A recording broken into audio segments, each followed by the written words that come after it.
Electoral rule বুলি কোৱা হয়। যোৱা 8 ডিচেম্বৰত তাৰ ড্ৰাফ্ট পাব্লিকেশ্যন হৈছে ইলেক্টৰেল ৰুলৰ। আমি তেতিয়া এটা প্ৰেছ ৰিলিজ দিছিলোঁ 8 ডিচেম্বৰৰ যোনটো ইলেক্টৰেল ৰুল সম্পৰ্কে।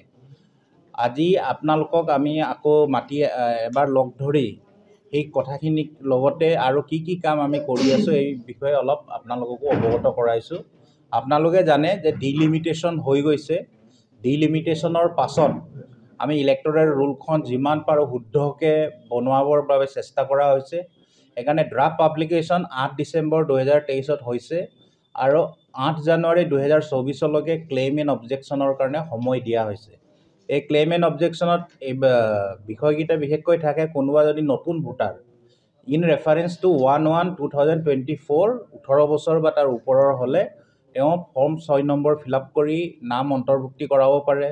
কোনোবা ব্যক্তিৰ মৃত্যু হ'লে ফৰ্ম 7 ব্যৱহাৰ কৰি BLO বা কোনোবা ওচৰ চুবুৰীয়াই কৰি তেওঁৰ নাম এটা প্ৰচিডিউৰৰ জৰিয়তে কৰ্তন কৰাব পাৰে।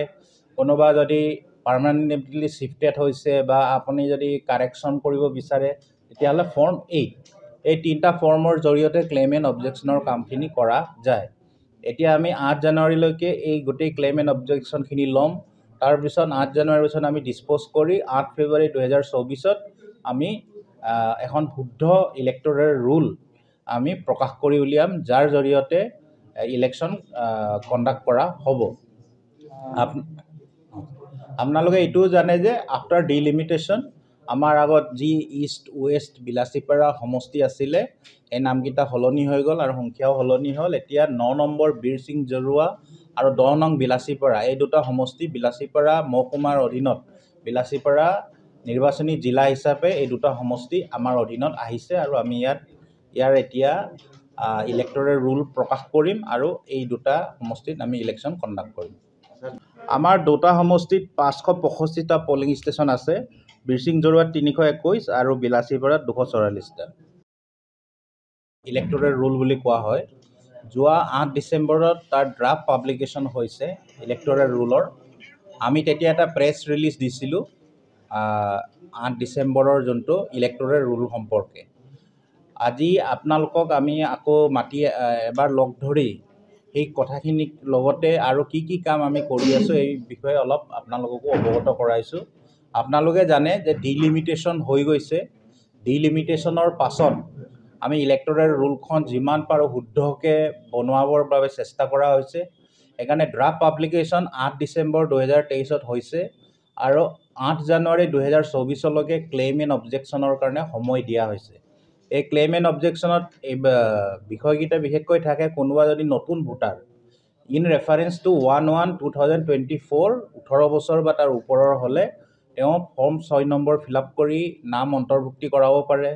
কোনোবা ব্যক্তিৰ মৃত্যু হ'লে ফৰ্ম 7 ব্যৱহাৰ কৰি BLO বা কোনোবা ওচৰ চুবুৰীয়াই কৰি তেওঁৰ নাম এটা প্ৰচিডিউৰৰ জৰিয়তে কৰ্তন কৰাব পাৰে। কোনোবা যদি পাৰ্মানেণ্টলি শিফটেড হৈছে বা আপুনি যদি কাৰেকশ্যন কৰিব বিচাৰে তেতিয়াহ'লে ফৰ্ম 8 এই 3টা ফৰ্মৰ জৰিয়তে ক্লেইম এণ্ড অবজেকশ্যনৰ কামখিনি কৰা যায়। এতিয়া আমি 8 জানুৱাৰীলৈকে এই গোটেই ক্লেইম এণ্ড অবজেকশ্যনখিনি ল'ম। তাৰপিছত 8 জানুৱাৰীৰ পিছত আমি ডিছপ'জ কৰি 8 ফেব্ৰুৱাৰী 2024 আমি এখন শুদ্ধ ইলেক্টৰেল ৰুল আমি প্ৰকাশ কৰি উলিয়াম, যাৰ জৰিয়তে ইলেকশ্যন কণ্ডাক্ট কৰা হ'ব।